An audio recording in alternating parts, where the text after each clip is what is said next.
आप। आज हम सबसे पहले बात करेंगे सूर्य ग्रहण को लेकर। साल का सबसे आखिरी सूर्य ग्रहण आज लगने वाला है और देखिए इसी को लेकर हम चर्चा भी करेंगे। 21 सितंबर 2025 को ये लगने जा रहा है। भारत में इसका असर नहीं होगा ये कहा जा रहा है। बता दें कि ये खगोलीय घटना है। ऑस्ट्रेलिया, न्यूजीलैंड और अलग अलग जगह इसका असर देखने को मिलेगा, जहां सूर्य 85% तक ढका हुआ नजर आएगा। तो सूर्य ग्रहण तब होता है जब सूर्य, पृथ्वी और चंद्रमा एक सीधी में रखे जाते हैं। भारत में वह ग्रहण कहलाता है और देखिए इसको लेकर विशेष तरह की तैयारियां भी की जाती हैं और इसी को लेकर हम चर्चाएं भी करेंगे कि क्या कुछ मान्यता है, क्या कुछ हम इस पर आज के दिन कर सकते हैं। इस पर हमारे साथ आचार्य जी भी जुड़े हुए हैं, स्टूडियो में मेरे साथ मौजूद हैं। सबसे पहले उनका परिचय करा देती हूँ। आचार्य धीरेन्द्र पांडे जी हैं, आपका बहुत स्वागत है भारत समाचार पर। आचार्य अमोल जी भी हैं। अमोल जी, आपका भी बहुत स्वागत है भारत समाचार पर। आचार्य धीरेन्द्र जी, सबसे पहले आपके पास, साल का सबसे आखिरी सूर्य ग्रहण आज लग रहा है, कितना असरदार है? कहा जा रहा है कि भारत में इसका असर नहीं देखने को मिलेगा, क्या सही में इसका बिल्कुल भी असर नहीं होने वाला है भारत में? देखिए, चूंकि ये ग्रहण जहाँ पे विजुअल होता है, दृश्य होता है, वहाँ पे ज्यादा प्रभाव पड़ता है। जहाँ पे नहीं दिखाई पड़ता है वहाँ पे ये प्रभाव कम होता है। चूंकि ये ग्रहण लगभग 10:59 रात से शुरू होगा और लगभग 3-3:30 बजे सुबह तक रहेगा। तो उस समय चूंकि भारत में रात होगी तो इस कारण से ये ग्रहण भारत में नहीं दिखाई पड़ेगा, क्योंकि सूर्य जो है विदेशों में उस समय दिख रहा होगा, उस समय दिन विदेशों में होगा। तो इस ग्रहण का असर जो है ऑस्ट्रेलिया, न्यूजीलैंड और बहुत सा बड़ा हिस्सा जो है समुद्री क्षेत्रों में इस ग्रहण का पड़ने वाला है। तो आप इस कारण से देखिएगा कि इस ग्रहण के बाद से जो समुद्री क्षेत्र है वहाँ पे प्रॉब्लम्स आने की, दुर्घटनाएं होने की, आतंकवादी घटनाओं का योग है। जैसे जो चाइना है, चाइना का जो साउथ सी के एरिया है और जो अरब कंट्रीज के पास में जो यमन का एरिया है, हुती विद्रोहियों का, इस ग्रहण के कारण से, चूंकि ये ग्रहण लैंड की जगह पे वाटर में दिख रहा है, बड़े समुद्र में दिख रहा बड़ा हिस्सा इस ग्रहण का, तो इन सारे कारणों से जो है समुद्री वाटर रिलेटेड डिजीज होने का योग है। लोगों को डेंगू से भी थोड़ा सावधानी बरतनी चाहिए। हड्डियों की रोग वो भी हो सकते हैं। और इसके अलावा जो है, जो चीन है वो साउथ चाइना सी और आसपास का जो उसका समुद्री क्षेत्र है, वहाँ पे वो ताइवान या फिलीपींस या अन्य कंट्रीज के खिलाफ एडवेंचर कर सकता है। ये संकट भरा सूर्य ग्रहण रहने वाला है। अमोल जी, जिस तरह से सूर्य ग्रहण लग रहा है, क्या लगता है किस तरह से इसका असर रहने वाला है? जो कहा जा रहा है कि सूर्य ग्रहण जो है भारत में नहीं दिखाई देगा, तो जो सूतक काल होता है क्या वो मान्य होगा, वो माना जाएगा? नहीं, बिल्कुल नहीं मान्य होगा।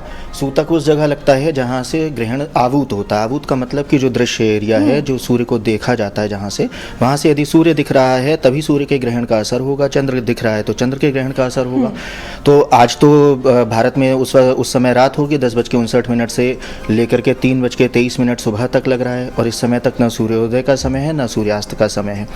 तो ऐसे में सूर्य जब नहीं दिखेगा तो कोई सूतक नहीं लगेगा, किसी तरह का कोई सूतक नहीं है, इसके बिल्कुल निश्चिंत रहें।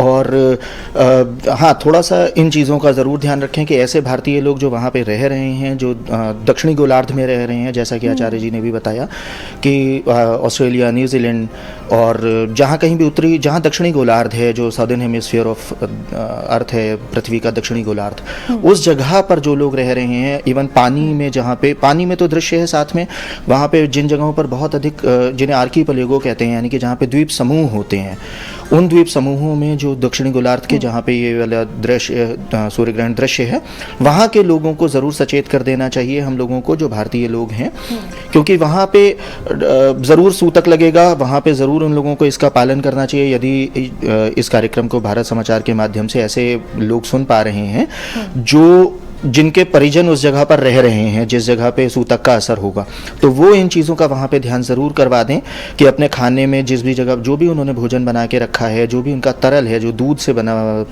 तरल है या दूध से बनी जितनी भी चीज़ें हैं, उन सब में तुलसी दल एक एक ज़रूर डाल दें, यानी तुलसी का पत्ता एक एक डाल दें। जो ऐसी चीज़ें हैं जिनको पूरी तरह से नहीं, जिनके अंदर तुलसी डाली जा सकती, उसमें कुश डाल दें। तो कुशा अगर डाल देते हैं तो जितने भी, क्योंकि जहाँ पे सूर्य नहीं आता वहाँ पे वायरस, वहाँ पे बैक्टीरिया जो हैं वो बहुत अधिक तेज़ी से बढ़ते हैं। तो खाने का विषैला होना बहुत उसमें आम बात है। यदि कुशा डाल देते हैं, यदि तुलसी दल डाल देते हैं तो ये विषैलापन ख़त्म हो जाता है, वायरस बैक्टीरिया जल्दी मर जाते हैं, कुशा के तरफ आकर्षित हो जाते हैं, कुशा पे जाके चिपक जाते हैं सारे बैक्टीरिया, और आप उसे निकाल के सूर्य ग्रहण के बाद फेंक सकते हैं। तो इससे आपका भोजन भी दूषित नहीं होता। यदि कोई गर्भवती स्त्रियां हैं वहाँ पे आपकी जान पहचान की, तो आप उनको ये कह सकते हैं कि वो इस समय पर अगर हो सके तो तुलसी के जल का लेप करें अपने उदर पर, गोबर यदि मिल सकता है गाय का तो उसका लेप करें, क्योंकि उससे शिशु के ऊपर पड़ने वाले सूर्य ग्रहण का असर कम हो जाएगा। इसके अतिरिक्त वो कैंची या कोई भी धारदार हथियार, कोई भी धारदार चीज़ें ना यूज़ करें, किसी भी तरह से सुई का इस्तेमाल ना करें, वो उसे कुछ सिने नहीं, कुछ काटे नहीं। जितनी देर ग्रहण है उतनी देर की सिर्फ बात है। बिल्कुल, कोई बुरा प्रभाव ना पड़े, इसको लेकर सावधानी बरतनी होगी। जिस तरह से आप उपाय बता रहे हैं वो करना चाहिए। आचार्य धीरेन्द्र जी, देखिए पितृपक्ष के दौरान ये सूर्य ग्रहण पड़ा है, तो कितना महत्वपूर्ण है, क्या कुछ इसका असर पड़ने वाला है? देखिए ये जो है काफी वर्ल्डव्यापी इसका असर इस तरह से आएगा, क्योंकि हम सभी लोग देख रहे हैं कि जो 7 और 8 तारीख का पितृपक्ष जब शुरू हुआ था, चंद्र ग्रहण पड़ा था, तो पितृपक्ष की शुरुआत जो है चंद्र ग्रहण से हुई, और पितृपक्ष जो समाप्त होने जा रहा है ये सूर्य ग्रहण से हो रहा है। तो पितृपक्ष से ये दोनों कनेक्टेड हैं, तो निश्चित रूप से जो है स्पिरिचुअल प्लेन पे और जो निगेटिव एनर्जी है वो इस चंद्र ग्रहण से तो ज़्यादा ही उत्पन्न हुई थी।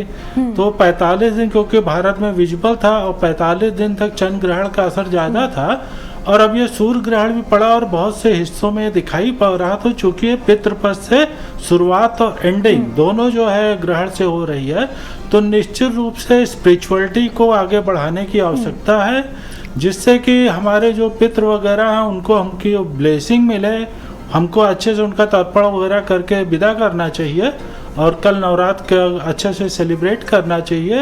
नवरात्र को अगर हम 9 दिनों तक सेलिब्रेट अच्छे से करेंगे तो ये जो 2 ग्रहण है उसका असर कम होगा। लोगों के मन में सवाल है कि देखिए पितृपक्ष चल रहा है, लोग इस दौरान साफ सफाई नहीं करते हैं, और देखिए अब सूर्य ग्रहण भी लगने वाला है, कल से नवरात्र की शुरुआत हो रही है, तो क्या लोगों को साफ सफाई करना चाहिए, इसको लेकर क्या करना चाहिए? देखिए चूंकि भारत में दिखाई नहीं पड़ रहा है ये सूर्य ग्रहण, तो इस कारण से जो सामान्य प्रक्रिया है उस तरह से लोग अपना जीवन को भारत में करें, साफ सफाई वगैरह जो भी, क्योंकि जहाँ पे दिखाई पड़ रहा है, जैसे जो ऑस्ट्रेलिया न्यूजीलैंड वगैरह में अनिवासी भारतीय हैं उनको सावधानी रखना चाहिए, और अभी 45 दिनों तक उनको सावधानी रखना चाहिए, क्योंकि ऑस्ट्रेलिया में उनके खिलाफ कुछ कानून या माहौल बिगड़ सकता है, या जो एंटी नेशनल लोग हैं ऑस्ट्रेलिया के वो एनआरआईज को थोड़ा नुकसान करने की कोशिश कर सकते हैं। तो वहाँ पे ज़्यादा सावधानी रखने की आवश्यकता है। भारत में एज यूजुअल जैसे चल रहा उसको करते रहें, लेकिन चूंकि पितृपक्ष की शुरुआत और एंड दोनों जो है ग्रहण से हुआ, तो अध्यात्म को आगे बढ़ाने की आवश्यकता है, जिससे कि इसका जो निगेटिव असर है जो चंद्र ग्रहण का 45 दिन रहेगा वो कम हो जाए। और हमारे पास ये बहुत ही ब्लेसिंग का टाइम है कि कल से जो है देवी दुर्गा और 9 दिन हम लोग साधना आराधना करेंगे। तो भारत के जो सनातनी लोग हैं 100 करोड़ से ज़्यादा, उनको खूब विधि विधान से जो है कल से देवी दुर्गा की आराधना 9 दिन करना चाहिए। उससे चंद्र ग्रहण का जो ज़्यादा असर था वो कम हो जाएगा, शक्ति जागरण होगी, पॉजिटिव एनर्जी आएगी, और जो ग्रहण का नेगेटिव असर है वो भारत पे कम हो जाएगा। तो इस कारण से कल से हमको बहुत ही तेजी से ज्यादा समय देना चाहिए स्पिरिचुअलिटी को, अध्यात्म को, देवी दुर्गा की पूजा आराधना को, जिससे हमको उनकी ब्लेसिंग मिले और निगेटिव एनर्जी से ग्रहणों बिल्कुल, के ताकि हम बचे माता रानी रहें। की कृपा मिलती रहे। आचार्य अमोल जी, अगर राशियों की बात की जाए तो सूर्य ग्रहण का क्या कुछ प्रभाव पड़ने वाला है, क्या असर रहने वाला है राशियों पर? सबसे ज्यादा असर किस राशि पर रहेगा? सभी राशियों पर बराबर असर रहेगा, किसी पे थोड़ा सा अच्छा, किसी पे थोड़ा खराब। सबसे पहले तो मेष की बात कर लेते हैं। अब मेष, क्योंकि मेष का स्वामी मंगल है, चंद्रमा का बल आज मेष के साथ नहीं है, क्योंकि जब भी चंद्रमा का बल मेष के साथ नहीं होता है तो ईगो बढ़ता है। पर सूर्य के ऊपर ग्रहण लगने के कारण आज गुस्सा बहुत अधिक बढ़ेगा। जो भी लोग मेष राशि के जितने भी जातक हैं जिनकी कुंडली में चंद्रमा जो है वो मेष राशि में है, उनका ईगो बढ़ेगा, लेकिन निराशा बहुत अधिक होगी। हो सकता है वो थोड़ा सा डिप्रेसिव सा फील करें, थोड़ा सा लो फील करें। एक बहुत बढ़िया तरीका, बहुत बढ़िया उपाय इसके लिए ये है कि वो थोड़ा सा दूध का सेवन आज ज़रूर करें। अब तो सुबह निकल चुकी, लेकिन इसके बाद भी अभी अगर वो दूध का सेवन करते हैं तो उनकी निराशा काफ़ी हद तक नीचे आ सकती है। फिर यदि हम वृष की बात करें तो वृष एक पृथ्वी तत्व की राशि है।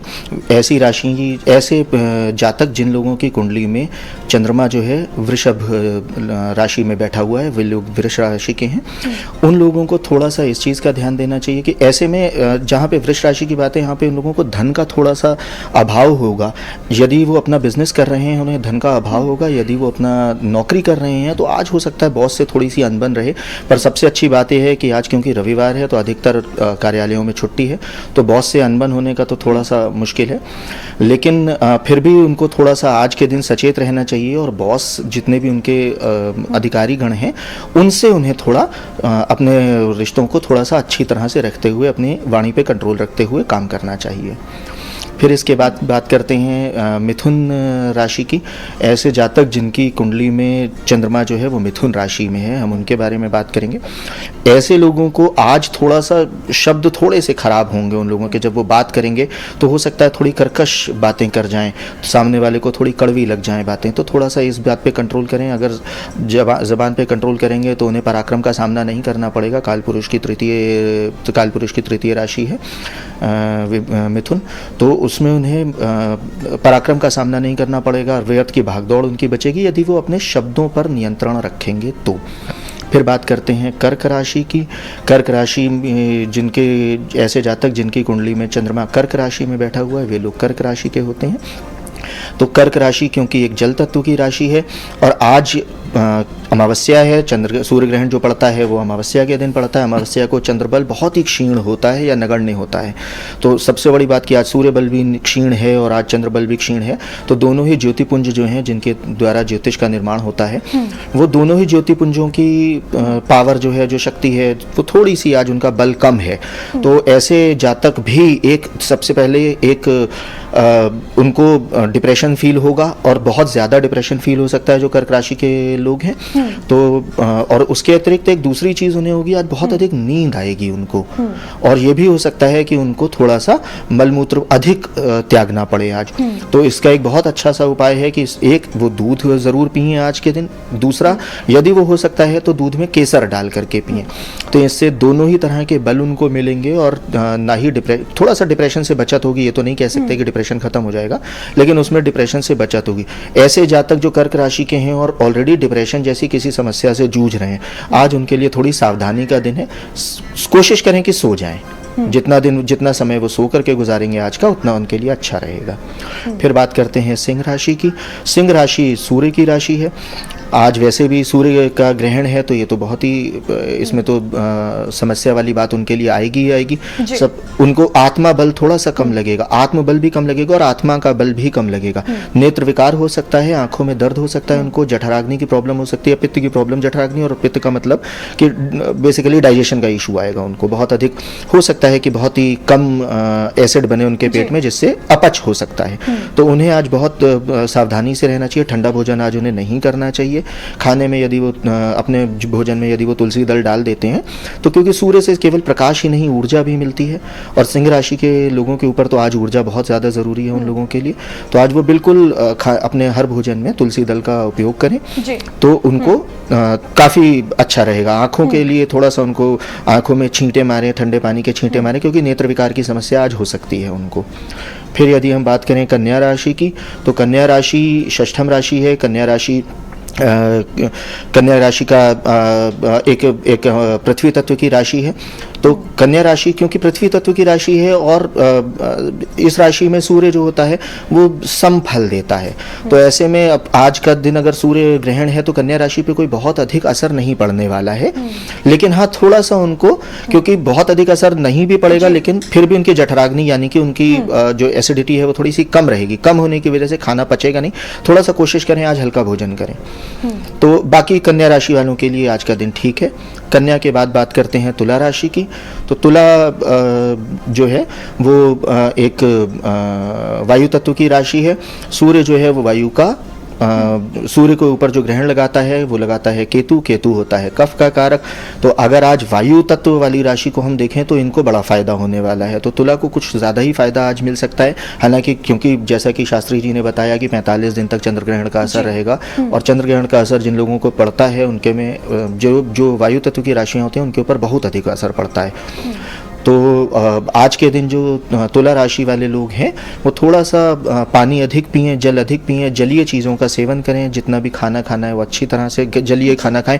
माता से उनके रिलेशन उन्हें आज के दिन अच्छे रखने होंगे। यदि उन्होंने माता को आज किसी भी तरह से कष्ट पहुंचाया तो फिर उनके पास पैसे की कमी आएगी, यानी उनका खर्चा बहुत अधिक बढ़ेगा। तो तुला राशि वालों को आज माता से अपने रिलेशन अच्छे करके अपने खर्चों पे भी कंट्रोल करना है। फिर बात करते हैं वृश्चिक राशि की। वृश्चिक राशि भी अग्नि तत्व की राशि है और वृश्चिक राशि, क्षमा कीजिएगा, जल तत्व की राशि है। और वृश्चिक राशि लेकिन सूर्य ग्रहण में बहुत अधिक फायदा दे सकती है, क्योंकि यही वो राशि है जिसमें जो है ज़रूर जल तत्व की, लेकिन ये सूर्य के साथ चलती है। सूर्य की साथी राशि है। तो इसका जो स्वामी है वो मंगल है। यहाँ पे मंगल बड़ा फायदा देता है। ऐसे जातक जिन लोगों की वृश्चिक राशि है और उनका मंगल उच्च है या बली है या उसमें दिग्बल है, किसी भी तरह से मंगल उनका बली है और सूर्य उनका नीच का नहीं हो, तो ऐसे लोगों को आज के दिन काफ़ी फायदा मिलेगा। और फायदा उनको इस प्रकार से मिलेगा कि एक तो उन्हें बड़े भाई से आज बहुत ज़्यादा फायदा मिल सकता है। दूसरा, आज उनका मन अपने आप ही आध्यात्म की तरफ चला जाएगा। जब वो पढ़ना शुरू कर देंगे, कुछ ना कुछ ऐसा पढ़ना शुरू कर देंगे जिससे उनका झुकाव जो है वो आध्यात्म की तरफ जाएगा। और यदि नहीं हो रहा है ऐसा तो शुरू कर दें। आज का दिन उनके लिए आध्यात्म को पढ़ने के लिए सबसे अच्छे दिनों में से एक है। फिर इसके बाद हम लोग बात करेंगे धनु राशि की। तो धनु राशि के लिए आप ऐसा समझ लीजिए कि क्योंकि इसके जो स्वामी हैं वो बृहस्पति हैं और बृहस्पति सूर्य के मित्र ग्रह हैं। तो एक बात बहुत सोचने वाली है कि आज के दिन ऐसे जातक जो लोग पढ़ाई कर रहे हैं, जिनका कल या परसों में एग्ज़ाम है या जब वो किसी चीज़ की तैयारी कर रहे हैं, तो उन्हें थोड़ा सा आत्मविश्वास में उनके अंदर कमी आ सकती है आज के दिन। तो यदि आज के दिन उन्हें आत्मविश्वास में कमी आती है और उनका बृहस्पति नीच का ना हो या बृहस्पति किसी तरह से परेशान करने वाला ना हो, किसी भी तरह से खराब ग्रहों द्वारा दृष्ट ना हो, तो आज के दिन पीले कपड़े अवश्य पहने। पीले कपड़े पहने, हल्दी का सेवन करें, अरहर की दाल खा लें, इससे थोड़ा उन्हें फायदा मिलेगा। इसके बाद बात करते हैं मकर राशि की। आज मकर राशि वालों को पैसे का बहुत ज़्यादा लाभ होगा और उनको बढ़िया पैसे मिलेंगे आज। अगर वो अपने जो उनके पुराने रुके हुए पैसे हैं, यदि वो उनके ऊपर काम करेंगे तो उनका जो ऋण है पुराना वो उनके ऊपर उन्हें वापस मिल जाएगा, पैसा उन्हें वापस मिल जाएगा। फिर बात करते हैं कुंभ राशि की। तो कुंभ राशि के लिए थोड़ा सा परेशान करने वाला है, क्योंकि इस जगह पे शनि जो होते हैं वो थोड़े से ज़्यादा ताकतवर होते हैं। तो इस जगह पे शनि जब वो ताकतवर होते हैं तो थोड़ा आत्मबल में कमी भी करेगा। साथ में यहाँ पे इस जगह पे लोगों को अपने पैर का थोड़ा ध्यान रखना चाहिए, बाएं पैर का ध्यान रखना चाहिए। जो लोग कुंभ राशि वाले हैं उनके बाएं पैर में चोट लग सकती है, उसका थोड़ा सा ध्यान रखें। पस पड़ सकती है, उनकी चोटों में पस पड़ सकती है, इसका थोड़ा सा ध्यान रखेंगे। और अब अंतिम राशि की बात कर लेते हैं, मीन राशि की। तो मीन राशि वाले लोगों के लिए ये आज का दिन सम रहेगा। इनको कोई बहुत अधिक फायदा या कोई बहुत अधिक नुकसान नहीं होगा। लेकिन हाँ, एक चीज़ का ध्यान रखें कि आज के दिन अपने बड़े भाई से किसी भी तरह की लड़ाई ना करें। कोई भी किसी तरह के वाद विवाद बड़े भाई से करने से या अपने सीनियर से, बॉस से नहीं लेकिन अपने सीनियर लोगों से बात करने में थोड़ा सा ध्यान रखें। बिल्कुल, ये कह सकते हैं कि सभी राशियों पर अलग अलग प्रभाव देखने को मिलेगा, कहीं पर इसका लाभ देखने को मिलेगा तो कहीं पर सावधानियां बरतने की जरूरत है, जिस तरह से आचार्य अमोल जी बता रहे हैं। आचार्य धीरेन्द्र जी, आम लोगों को क्या सावधानियां बरतनी चाहिए, कौन से मंत्र का जाप करना चाहिए? देखिए, ऐसा है, हम भारत को विशेष रूप से दृष्टि में रखते हुए फिर ग्लोबल का असर बताते हैं। देखिए, जो भारत की कुंडली है 15 अगस्त 1947 की जो चंद्र ग्रहण पड़ा था भारत की कर्क राशि से 8वें पड़ा था, तो चंद्र ग्रहण अशुभ था। लेकिन ये सूर्य ग्रहण भारत के लिए बेहतर है, क्योंकि भारत की कुंडली जो कर्क राशि है 1947 की, वहां से ये सूर्य ग्रहण तीसरे स्थान पे पड़ रहा। तीसरा स्थान पराक्रम का होता है, बाहुबल का होता है।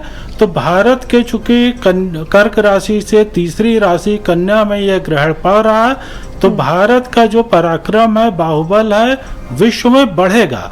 लेकिन चूंकि चंद्र ग्रहण नुकसानदेह था तो उसका नुकसान भी होगा। तो इसलिए भारत जो प्रॉब्लम्स आएंगे चंद्र ग्रहण के कारण, अष्टम में जो था उसके वो इस ग्रहण ने कंपेंसेट किया। नंबर दूसरी चीज, चंद्र ग्रहण के कारण से मोदी जी को कुछ प्रॉब्लम्स अभी आने वाले 1-2 महीने रहेंगे। लेकिन सूर्य ग्रहण मोदी जी के लिए भी ठीक है, क्योंकि मोदी जी की जो वृश्चिक राशि है वहां से 11वें स्थान पे कन्या राशि में ग्रहण पड़ रहा है। 11वां स्थान लाभ का होता है, इनकम का होता है, मनोकामना पूर्ति का होता है। तो मनोकामना पूर्ति 1-2 साल का टर्माइल भारत फेस करेगा। लेकिन उसके बाद ये जो ग्रहण है, क्योंकि भारत की कर्क राशि से तीसरे और मोदी जी की वृश्चिक राशि से 11वें स्थान में है, तो निश्चित रूप से 1-1.5 साल के उठापटक के बाद, केओस के बाद एक अच्छा प्रभाव देखने को मिल सकता है। हाँ, प्रोग्रेस होने का योग है और भारत विश्व की अन्य इकोनॉमी की तुलना में तेजी से आगे बढ़ेगा जी, पावर के रूप में उभरेगा। लेकिन 1.5 साल अभी केओस, उठापटक, परेशानियां बिल्कुल, उसके बाद एक अच्छा प्रभाव देखने को मिलेगा। आचार्य धीरेन्द्र जी और आचार्य अमोल जी, आप दोनों का ही बहुत बहुत धन्यवाद हमारे साथ जुड़ने के लिए, हमारे दर्शकों के तमाम सवाल के जवाब देने के लिए। तो देखिए, भारत में यह सूर्य ग्रहण लगने वाला है, रात 10:59 पर इसकी शुरुआत हो जाएगी, लेकिन इसका कोई भी असर भारत में दिखाई देने को नहीं मिलेगा। लेकिन कहीं ना कहीं सावधानियां बरतने की जरूरत है। फिलहाल अभी के लिए इतना ही। बने रहिए भारत समाचार के साथ। नमस्कार।